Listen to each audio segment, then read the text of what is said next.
Assalamualaikum warahmatullahi wabarakatuh.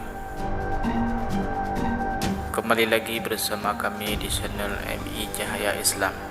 Pada kesempatan kali ini kami ingin menceritakan tentang Abu Nawas yang hamil dan akan melahirkan.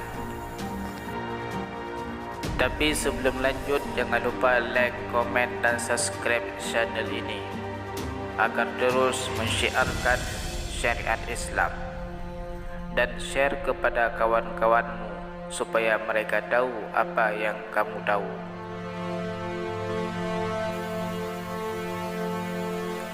Khalifah Harun ar-Rasyid sedang mengalami stres berat.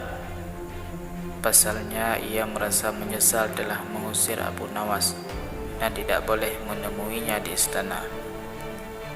Khalifah merasa kesepian karena tidak ada yang bisa menghiburnya dengan cerita lucu dan konyol seperti Abu Nawas.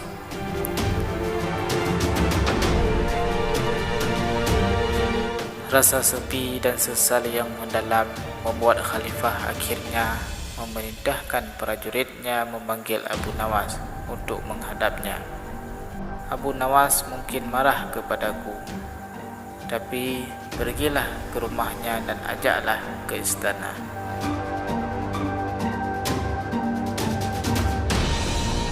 Dengan semangat, prajurit itu menemui Abu Nawas di rumahnya. Terjadilah dialog yang kemudian membuat prajurit tersebut kebingungan. Abu Nawas tidak mau menghadap Khalifah dengan alasan lagi hamil. "Maaf prajurit, aku minta tolong sampaikan kepada Paduka yang mulia bahwa aku tidak bisa mengikuti perintah beliau karena aku sedang sakit dan hendak bersalin.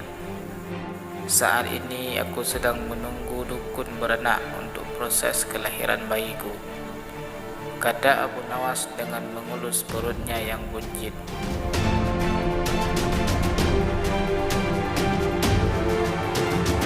Mendengar hal itu, prajurit langsung balik kanan dan kembali ke istana.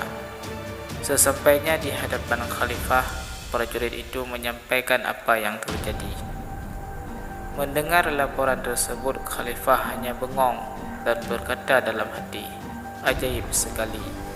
Baru kali ini ada laki-laki hamil dan menunggu dukun beranak."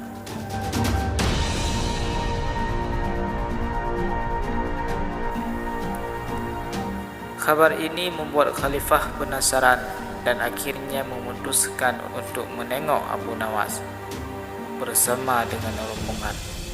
Khalifah berjalan menuju rumah Abu Nawas. Terlihat dari kejauhan rombongan Khalifah, maka Abu Nawas berlari menghampirinya. "Wahai Baginda, sebuah kehormatan besar Baginda datang ke rumah hamba yang hina ini," ujar Abu Nawas. Sesampainya di rumah, Khalifah dipersilahkan duduk dan sejenak kemudian berkata, "Aku datang kemari karena ingin tahu keadaanmu. Ada kabar engkau sakit bahkan hamil dan sedang menunggu dukun beranak. Coba jelaskan kenapa laki-laki hamil dan siapa dukun beranaknya?"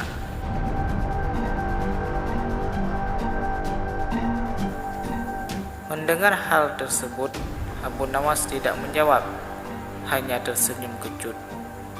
Selanjutnya Abu Nawas menjelaskan, "Baginda telah mengusirku dari istana. Tetapi setelah 6 bulan berlalu tanpa alasan yang jelas, kemudian datanglah utusan yang memanggil hamba ke istana. Keadaan ini ibarat hubungan laki-laki dan perempuan yang kemudian hamil tanpa menikah. Tentu saja ini pelanggaran, baik secara adat atau agama."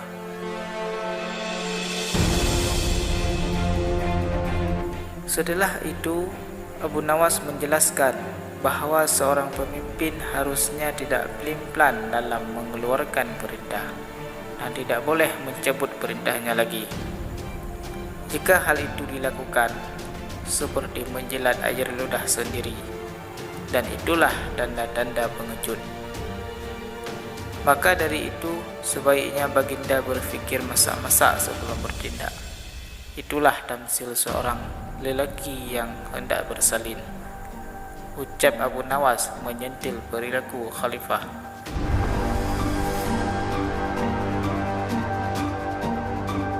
Abu Nawas pun melanjutkan pembicaraannya.